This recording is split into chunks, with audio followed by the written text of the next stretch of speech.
Hello and welcome to the Gallant Pioneers Rangers podcast. My name's Colin and as ever I'll be your host for this evening.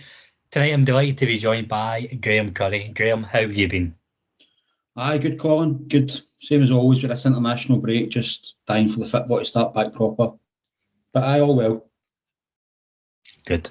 Well, we've only got a couple of days more to go. Time of recording's Thursday night, so no even 48 hours until we're back watching Rangers, the real football, as we call it. Just before we start then, the last few weeks been trying to bring some sort of wee bit of Rangers history at the start of the show. Today, the fourth kit was, it sounds so weird saying that, the fourth kit. But anyway, the fourth kit was launched by Castore. So I just feel it'd be rude to no talk about that. So Graeme, wee bit of history I'm about to give you here. I'm not going to read all of it verbatim from the Rangers website, but I'm going to take out some of the key points and then.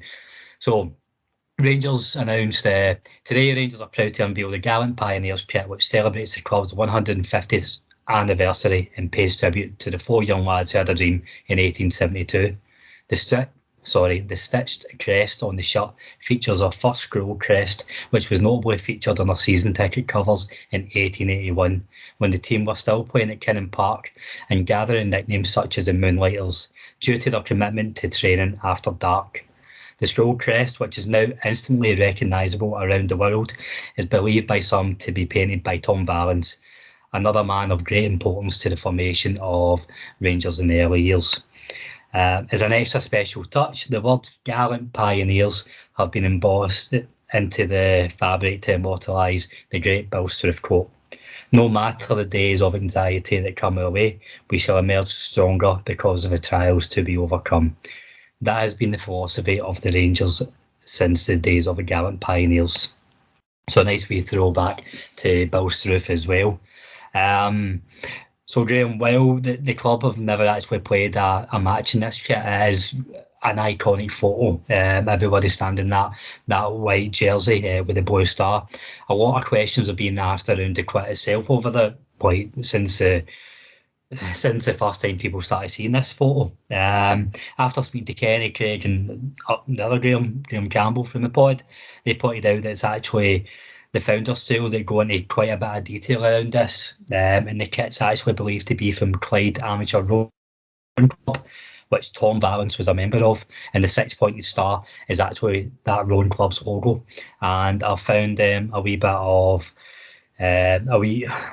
writing on that rowing club's history, which has a wee link to the links with Rangers in the early years. So suppose, Graeme, my first question is, what do you think about the kit itself?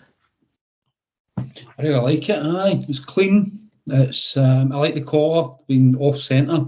You know, the buttons are down the one side, which I quite like the look of that. As you say, it's got that Gallant Gallant. It's not a strip, is it? It's the Gallant Pioneers. It's got that embossed on it, which looks quite nice as well. Obviously, you need to see it. You actually need to wear it to understand how it would feel as a jersey, but no, it definitely looks quite good. I like to look at it.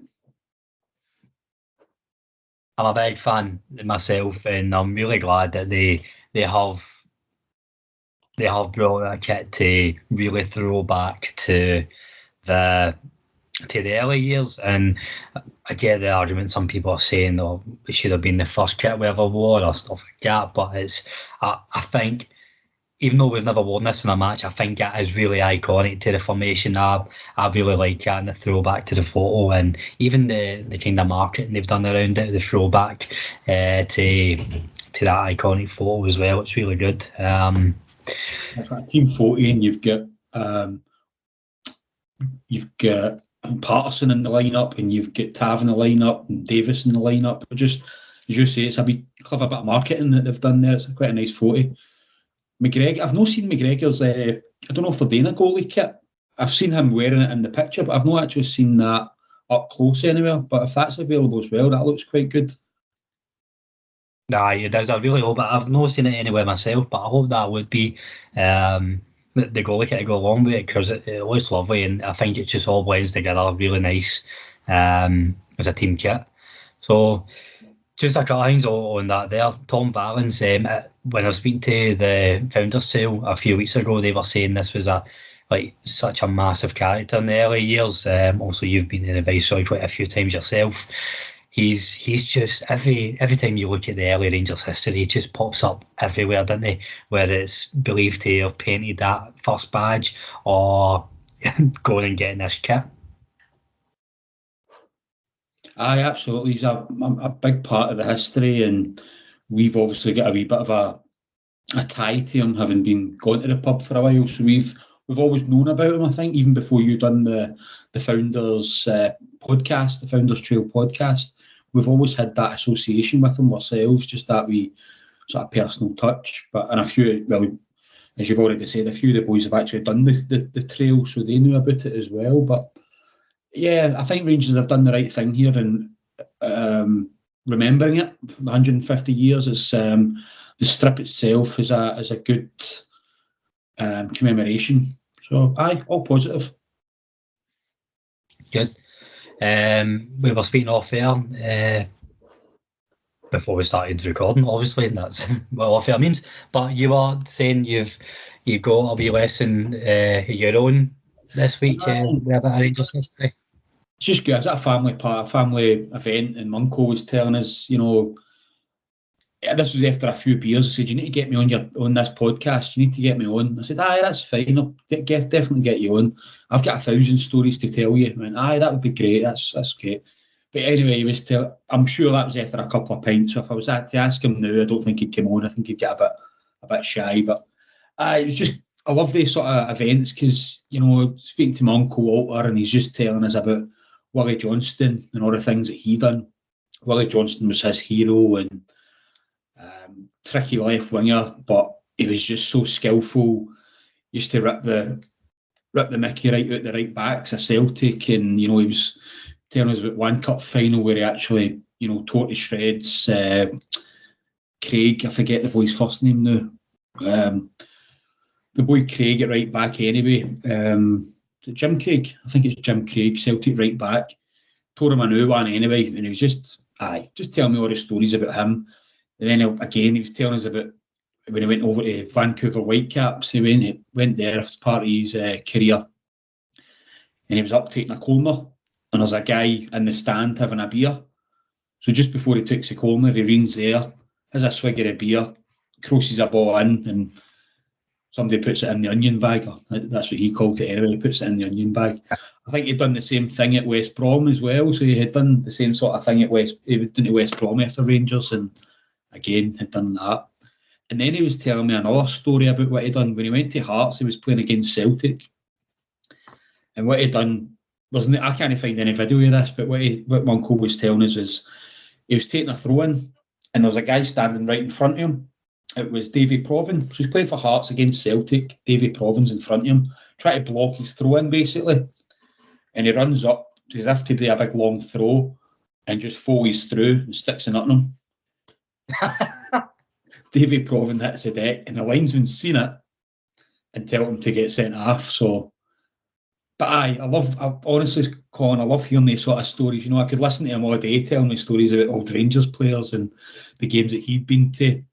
Because my uncle Walt was the guy who took me to my first cup final. It was 1991 or 1992. It was at Airdrie, against Airdrie anyway, so I can't remember if it was 91 or 92, but just nice to hear these sort of stories in it when you think back about all the old games. That's a couple of brilliant stories there, and I think it sums up the Rangers team for that generation. Talented, brilliant footballers, but hard as fucking nails when it comes to it. By the sound of it, I think with Willie Johnston as well. I think he used to get booted up and down. Been doing a wee bit of reading the last few days. Obviously, having spoke to my uncle Walter about it. He was saying that he used to get booted up and down the pitch, and he was just trying to retaliate first. He was just trying to get his kicks in before he get kicked first, because it was a physical game at that time. So, definitely a different era. So all we need to do is get a few beers down your Uncle Walter, then get him to start recording with us. That'll be a show in itself. So on to the current affairs then. So massive game on Saturday. Before we come to that, Graeme, quick recap on some of the highlights of the international break. I know I don't think there's very many football fans at all. Sorry, if there is even any who prefer international over club football. I think more and more people are starting to tolerate it, depending how involved their club is. It's been a wee bit more interesting the last couple of years with more and more Rangers players being involved, which is always nice to see, providing nobody comes back injured, touch wood. But first of all, Stephen Davis, he's now got his 130th cap from Northern Ireland, and that sees him as the most ever capped Rangers player, or the most ever capped player to play for Rangers, I should say. Fantastic achievement for a model pro. Yeah, it feels like the last year all we've talked about is Steve Davis is just breaking record after record after record. He's not slowing down at all, is he? He just keeps on going, and there's no sign of him slowing down either. He's a phenomenon. His fitness is incredible. How he can boss midfields. He's not a bit part player. It's not as if he's not getting a token cap here and there. He's a mainstay of the midfield for Northern Ireland. So he's a credit to himself, and obviously we're delighted to have him at the club because he's doing great things.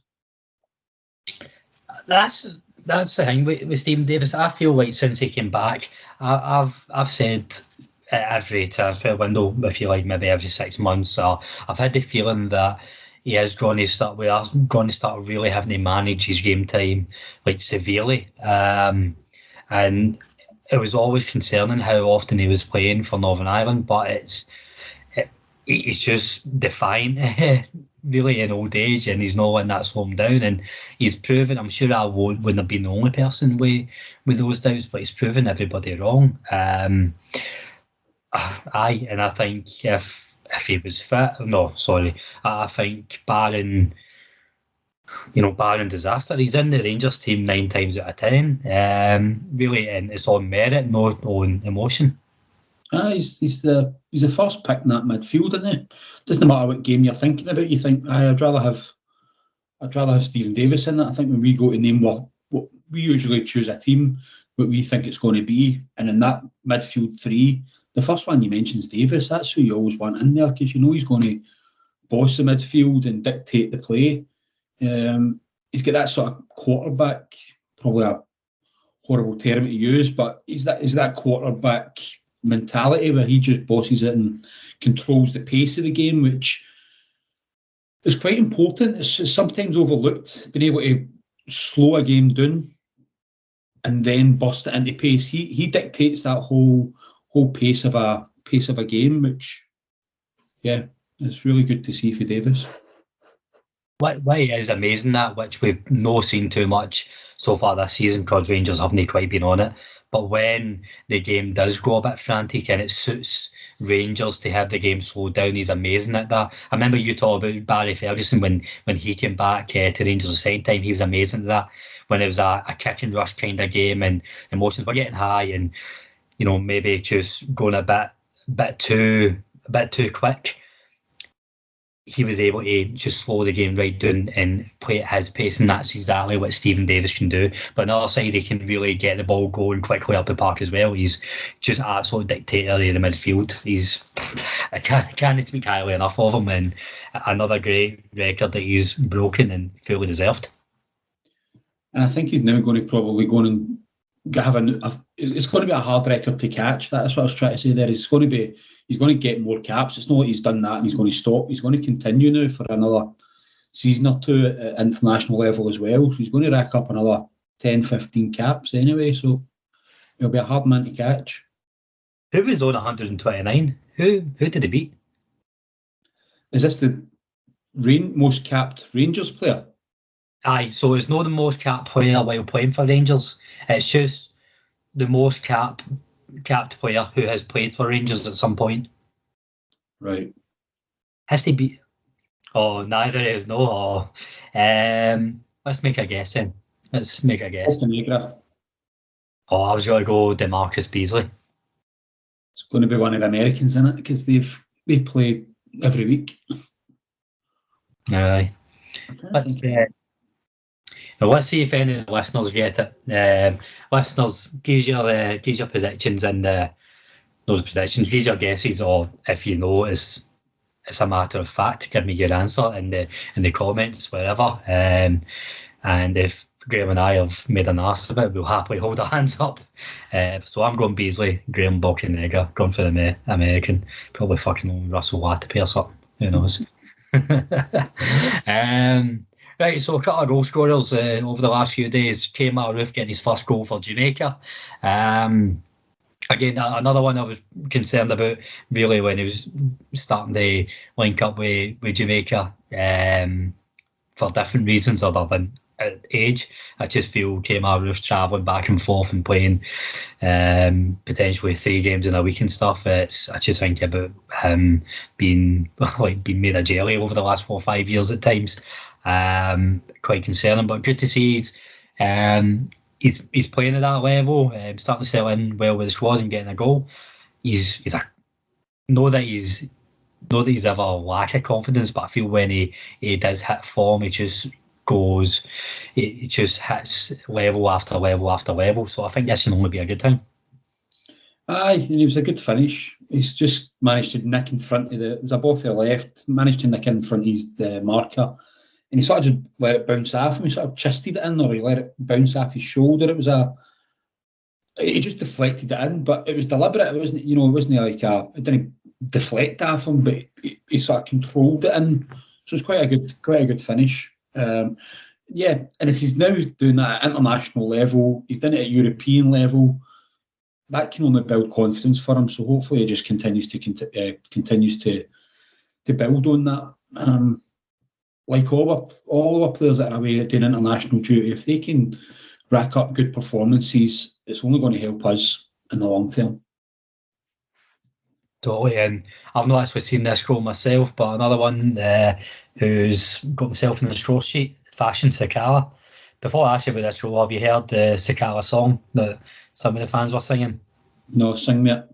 I'm not going to sing it and butcher it, but it's basically in the and it's the chorus of Shakira's song, Waka Waka, the song that was brought out for the South Africa World Cup. I'm speaking to the wrong crowd here, but a catchy wee number nonetheless. So talk us through the goal, Graeme. You were a fan?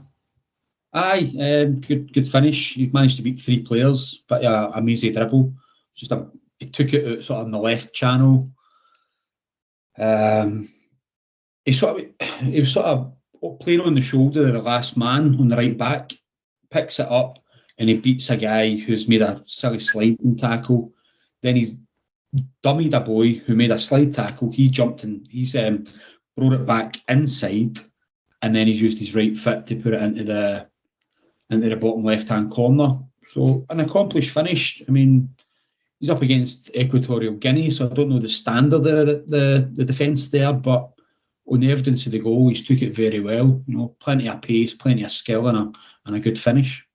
Again, let's hope that's a little confidence boost for him. Aye, and I suppose you can only play what's in front of you. What's your thoughts on Sakala so far? I think for me, any of his critics, I think, have been quite harsh on him. He's probably not delivered as much as we would have wanted. A new centre forward striker who had such hype around him in the summer. But for me, I don't really think we've seen enough of him yet to really see what he can do. I think it's been, apart from the start in Europe, there's been very bit part cameos, and I don't think he was terrible in the game against Prague away. Albeit it was a very poor performance overall with that Rangers team. But what's your thoughts on your Fashion? Give him time. I think I'm willing to give him time as well. He's very raw. A lot to learn, I think, but he's got a lot of good attributes.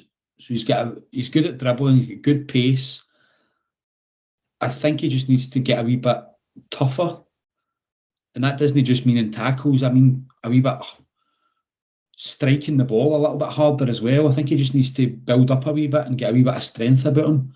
Because if he can start making it's his final ball, basically, what I'm trying to get at. He's getting into good positions and then not quite delivering when he gets into the good positions. But he's got a lot of other attributes that don't make me want to give up on him just yet. You know, he's running hard. He's very fast. He's got a good work rate. He's getting into good positions.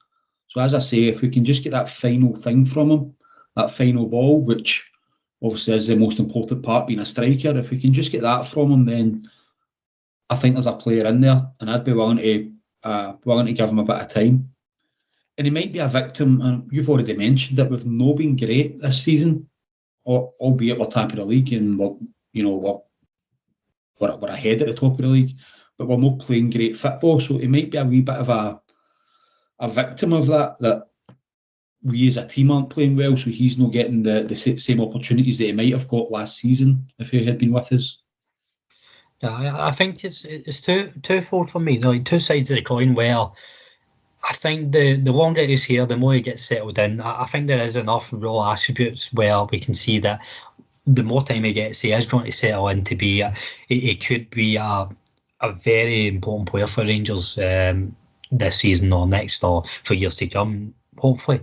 But I think as hopefully the team gets more settled and starts to find form, his chances might come less and less, with the likes of Roof and Morelos maybe hitting form. So I think the big thing is that he has to take the chances when he gets them in the coming months, and he will get chances, but probably potentially fewer than he's had already, providing Rangers pull their fingers at us and actually start playing football. Because it's like Itten as well. You know, Itten's not really had that opportunity. I know he's away on loan, but you felt like I've always felt that there's a player in Itten. I like that player. I think he's got a lot to offer as well. And he just never got the opportunity. He wasn't getting the game time to actually demonstrate it or build up a bit of run in the team. He's another one that I just hope that Sakala doesn't become that type of player where he's only given 20 minutes here, 20 minutes there, maybe one game a month, and he doesn't get the opportunity to actually build that up. Because if that is the case, then, all that's going to happen with Sakala is he's going to be punted out on loan next season somewhere, or the way Cedric Kitten's been dealt with.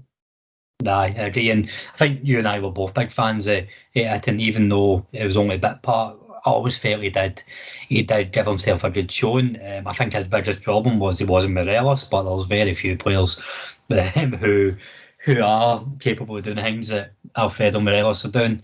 Having said that, I know Kenny's probably hiding under his Batmobile bed right now listening to this because he despised Cedric Kitten, but Wednesday's days, what can you say? Incidentally, doing quite well in the Bundesliga out on loan, and he's actually been called back up into the Switzerland squad. Got an assist, I believe, on Friday night. So regardless of how this loan works out, Graeme, whether it's to bring him back or whether it's to move him on for a price, is working so far. He's doing well, and that's nice to see. I've not really been following it, to be honest. I know that he got a call up to the national squad, but I don't see any of the Bundesliga football to be able to see if he's doing well or not. So, but all reports that I've read are that he's doing well. So, if he can hack it in the Bundesliga, then that's only good news for us. If he can come back a more technically gifted football player, maybe. Aye, you never know. Never know. All the best to him. Keep doing what you're doing. Big set to Ted. So last one will come in the international break, and I feel we're going to have this debate around Nathan Patterson and James Tavernier for as long as they're both at the club. But Nathan Patterson had had a mixed game against Israel. I thought it was really similar to how he played against Hibs, where I actually thought he was really poor against Hibs in the first half, and even more so in the first half against Israel. Absolutely played himself back into form in the second half for both games, and phenomenal in both second halves. The Faroe Island game, left on the bench, came on in 83rd minute. 3 minutes later, pops up with a terrific ball in to assist the goal. So all in all, really good international spell for him. But is it enough to get him in your team on Saturday? No, I'd go with Tav. I'm still going to stick with Tav. He's a captain, probably a better player. The time will come for Patterson, but not quite yet. He had a great international, yeah. That cross that he puts in for Dykes for that to go against the Faroes, it's incredible. You know, that's any striker gets on the end of that, even if it doesn't hit half of him, it's going to hit half a Faroe Islands defender and go in the net. It's such a good ball, and it's something that the Scotland team had been crying out for all night. Put a good ball in, and we just couldn't do it. There was not one good cross put into that box all night. And then he gets, 7 minutes, and he manages to pull one out. It's his first cross to the ball. So, I mean, for Scotland, he's a definite starter. He's got to be a starter. I was surprised that Ryan Fraser got the nod ahead of him. I can only think that's just he's been travelling with us for the last 6 games and not been getting a game, so we better just give him a wee run it. But yeah, he's got to be the Scotland number 2. He's got to be the right back for Scotland. But for Rangers, which is what we're interested in, I think he's still playing second fiddle. He's still playing second fiddle to the captain. Tav's earned his right to have that captain's armband and earned the right to be the number 2 because of his performance last season alone. You know, the stats that he was producing. I know me and you don't particularly like stats as such, but the amount of assists that he was getting and the amount of goals that he was getting, just those 2 stats alone, to me, make him the first choice, and it will be for this season at least. I agree with you. I think Nathan Patterson, he's beginning to answer a lot of questions that I've had, and I spoke about a couple of weeks ago where, how does he come back for a setback, for example. And I think you could probably class at least the first half against Israel as a setback, and he does manage to pick himself up, and that shows an absolute massive, huge level of maturity for a 20-year-old, and that has to be commended. So there is character there. There is a few people saying that he almost tries too hard, and maybe sometimes that is his downfall, and I'm kind of thinking along those lines for Nathan Patterson. I don't know if trying too hard is the right term. Maybe I think he does play the occasion, and that sounds daft because he's not playing World Cup finals or whatever. But he knows he's in the captain's spot. So I don't know if that hype maybe gets to him, and I don't know if he overthinks it or he's maybe too fired up or whatever, and it just throws him off his game. But I think as soon as he gets his level of calmness and that zen around him, then that's when he plays his best football. So that's probably something that I think he definitely will learn to control that if the boy can pick himself up, face setback, on and off the field. I've no qualms with him getting used to starting the games in the right frame of mind. Do you remember Alan Hutton? Alan Hutton used to get dogs abuse. Now, he turned into a really good right back. But at the beginning, when he was a young boy, he used to make a hell of a lot of mistakes. So it's part and parcel of being a young player that you're going to make these mistakes, but it's how you react to it. If he's going to shrink and hide away, then he's not going to make it. But he's not that type of character. He keeps, give me the ball again. I might make another mistake, but I'm going to try and keep trying to do the right thing. Hutton was like that, and it took him maybe a season and a half to win over the fans. Again, I'll be honest, I was one of them that used to give him dogs abuse, but eventually he turned into a cracking player. So, as I say, it's just part and parcel of being a young player that you're going to make mistakes. As long as you learn from them, and these mistakes are not as frequent as you go on in your career, then he's absolutely fine.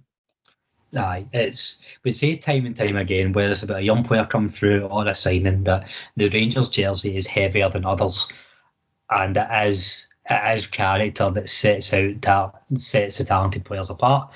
That's just the way of life at Rangers, and Nathan Parson has character and balls and in abundance. You're right what you said there. He doesn't shy away from responsibility. He doesn't go in his shell, which is it's the hardest thing to instill in a player, especially a young player, I think. And it's only so promising he's got that. As you said, Nathan Parsons got a massive career ahead of him, hopefully with Rangers, but it remains to be seen how long we will keep a hold of him, and I'm not being dramatic here. I think it can be within the next 18 months that serious bids will come in for him thick and fast.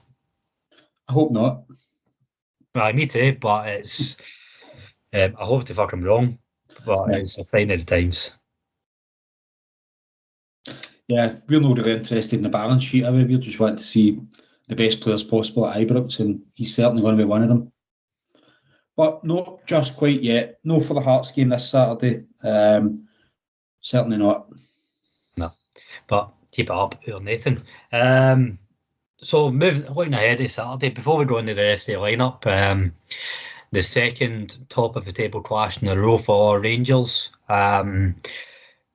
Graeme, I think both Hibs and Hearts will be dangerous on their day, or can be dangerous on their day for Rangers this season. I don't see either of them going the distance. They don't have the strength and depth, particularly Hearts. But I do think that they played well enough so far this season to cause us problems if we don't go about this game right. How do you see Saturday going? Yeah, this will be a tough one because Hearts are in good form. They're undefeated, I think, in the league this season. I think they've just dropped points through draws, so undefeated in the league. To be honest, Colin, I've not seen enough of Hearts to be able to make a proper, sort of tactical assessment of how they're going to come out and how they're going to play against us. All I can imagine is that they'll probably sit in. I don't see them coming out to gung-ho attackers. I think they'll probably try and pick their moments and try and hit us with free kicks and corners. I think that will be their biggest threat with the size of them. So I think again it'll just be down to us if we are on it and we want to start playing the ball at pace, passing it around about them. I think it will come down to us. The frustrating thing for us, I think, recently, or what I've noticed certainly, is that we're having plenty of possession, plenty of control of the game, but then nothing in the final third. There's no real final ball. There's no real penetration. So if I'm looking for anything at the weekend, that's what it'll be. It'll be, can we start creating chances and getting some decent shots on goal? Because up until now, I've not really seen it. I think you're right. Where Hearts only got to come and try and take the game is that maybe Hibs did in the first half before the sending off.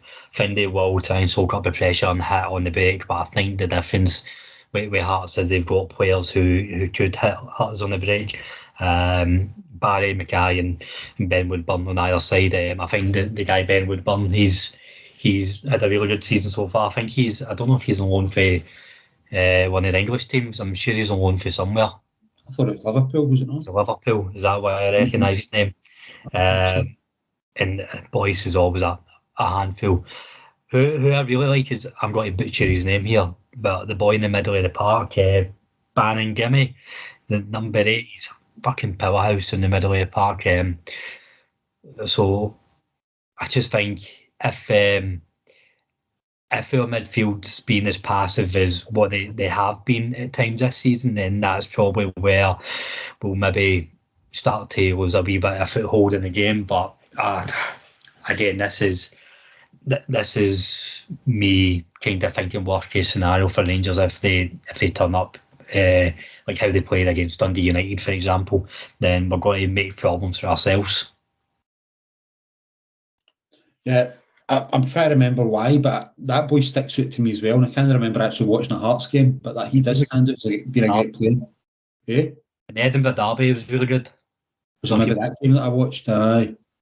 But he will be one to keep an eye on because he looks quite powerful, that boy. He looks as if he could run through us if we're not careful. So I want to keep an eye on.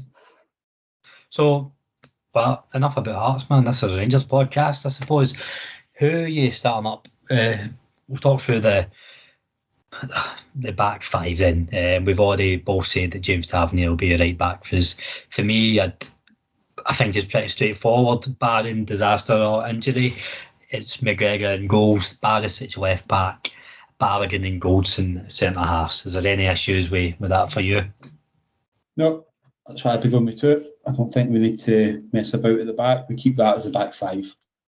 And one thing potentially coming out with Helander not being available is we're now starting to get a bit of a consistent back four, which back five even. I get McGregor's age and we don't want to overdo it with him, but I did feel as if Gerrard was maybe rotating for rotation's sake at times. I think, especially we are keeping your centre halves, just unless somebody is feeling it, just keep that as consistent as possible, and then it starts to build up momentum for the back, I think. Yeah, I'd prefer to see McGregor in goals. The gap between the games, so it's Saturday to Thursday, so there's if there is any concern, if they're trying to protect McGregor's body or whatever it is they're trying to do with this rotation, I think there's enough time there for him to have the Saturday, Thursday, and then if he needs rested, it's the following midweek that we play St Mirren. So I'd like to see a little bit more of a settled side in this constant rotation. Know that you can fault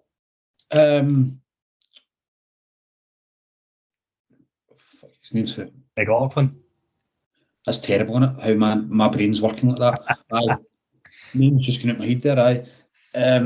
You can't fault McLaughlin because he's come in and he saved the penalty. He saved his points and he's doing his job when he comes in. But you just feel more comfortable when you've got McGregor at the back. It just seems like that's your goalie and that's your back four. That should be your bedrock. That should be what your team's built on. No, totally agree with you.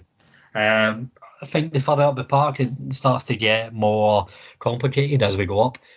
So this is my issue. We were waxing lyrical about Stephen Davies there. And he is. I would have him in for Saturday in that quarterback role, the deepest of the three. But where my conundrum comes is Lundstrom. I think Lundstrom's been one of the better players on form the last 3-4 games for Rangers, but he's been on form in the role that Davis plays. He's not quite adapted to that, like Ryan Jack role, if you like, on just to the right of Davis. I think Davis still does it better. I don't know if I want to take a chance on John Lundstrom going in there or if we play Aribo. I think for me it's Davis, Kamara and Lundstrom or Aribo. But I don't know, I don't still quite have the confidence that Lundstrom adapting there yet, if that makes sense. I'm okay with Lundstrom playing. I think he's coming onto a game. I think he took his time to find his feet, find the rhythm of the team. But now I think he's got it. I think he's there. I think he's a midfielder now. I think he should be in the midfield. So I'd have no qualms about playing Davis and Lundstrom in the same midfield. I know some people maybe think that's a more defensive approach, but I don't think Lundstrom is defensive as such. I can see him being more box to box, getting back and forward. So I'm okay with A2 playing. But I mean, look at the options we've got now. It's really starting to. Well, as you said, it's difficult to pick a starting 11 now. So, and that's only good for Gerrard, isn't it? When you've got a midfield like that. But Aribo can play further forward, you know. Don't know how you feel about that. Maybe playing him a wee bit further up and playing maybe Aribo, Roof and Morelos, or Aribo, Hadji and Morelos up front. I mean, I think Morelos is going to. Well, I suppose my last thing on Lundstrom before we go to the strikers, as much as I do have the reservations of him playing that number 8 role, I feel like if we're going to put a number on it, I think if I'm being completely balanced and fair, I think you've seen the quality the footballer in the last 10 minutes against Hibs when. And I get people got to say it's against 10 men. It's the last 10 minutes of the game. But Davis, Bakuna and Lundstrom, the football they were playing and just how easy they made it look and how much it just dictated everything that went on in the park at that point. And that, for me, that's nirvana. That's absolute blue sky, what we want to get. I just don't know if we get that straight away if a full 90 minutes. But I'll happily be proved wrong with Davis and Lundstrom on the pitch together. Further forward, Aribo. I always want Aribo. I mean, see if we could pick 15 players, it'd be fucking class. But I do want Aribo in the team. At the same time, Morelos is going to play through the middle. Roof really finding form the last couple of games. I thought Scott Wright played well against Hibs, and I think Hadji's been one of the shining lights so far this season. So there's 4 players I want to play alongside Morelos, but I don't think the Mason refs will quite allow that. So I don't know. My heart of hearts would love Roof and Hadji, but I'd be really happy with any combination in the 3 up front. What would you go for? Yeah, I think I'd take Aribo, Hadji and Morelos. I think that would be my front 3. I think that's going to be the most creative and the most open football that we can play up front. So that would be my front 3. Roof to come on in the second half, maybe. But I think we've got enough. Yeah, so for me, it would be Davis, Lundstrom and Kamara in the midfield with Hadji, Aribo and Morelos up front. A lot of creativity there. There's a lot of goals that we could get from there. So that would be my front 6.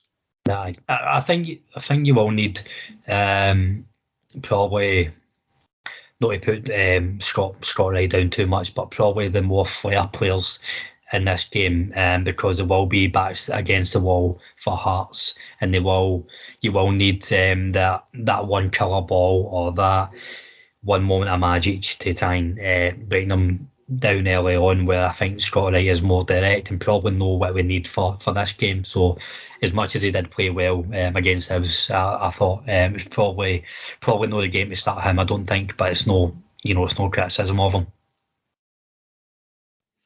No, but again, I think if we do our job, we'll overcome Hearts. I'm actually thinking we're going to put a few by them.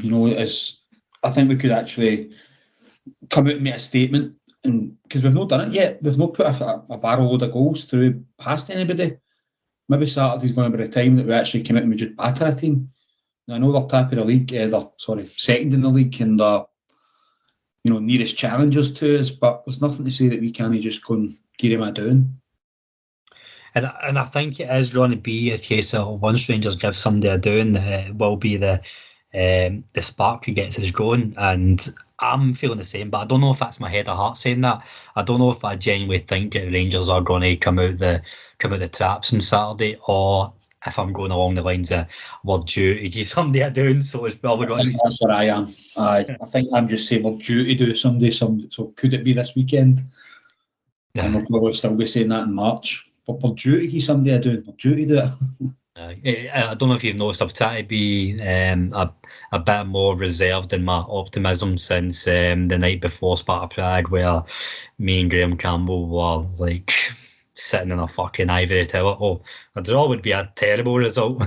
Didn't even get that, fuck's sake. I know. I remember messages you saying, I think we're going to win the Champions League after listening to it.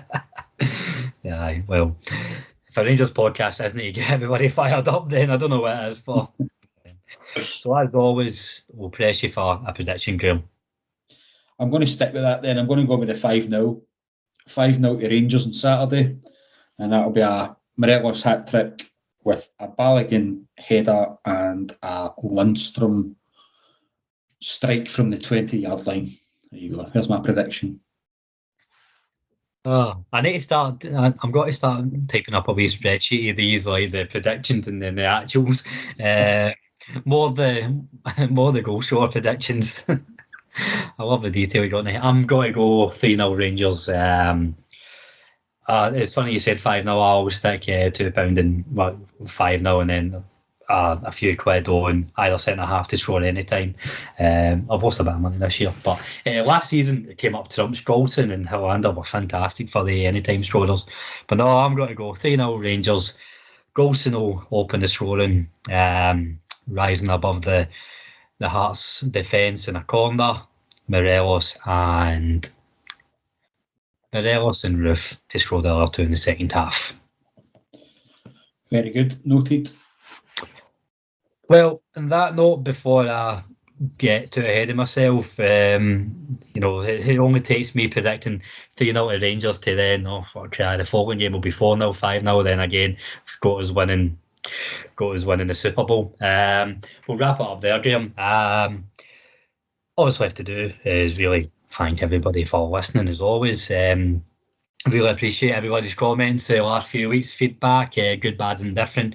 Thanks very much for everybody. Let us know how you find the show. Please continue to let us know your thoughts on the points raised, and let us know who you think is the second most ever capped Rangers player. I'd love to know the answer, and it saves me googling.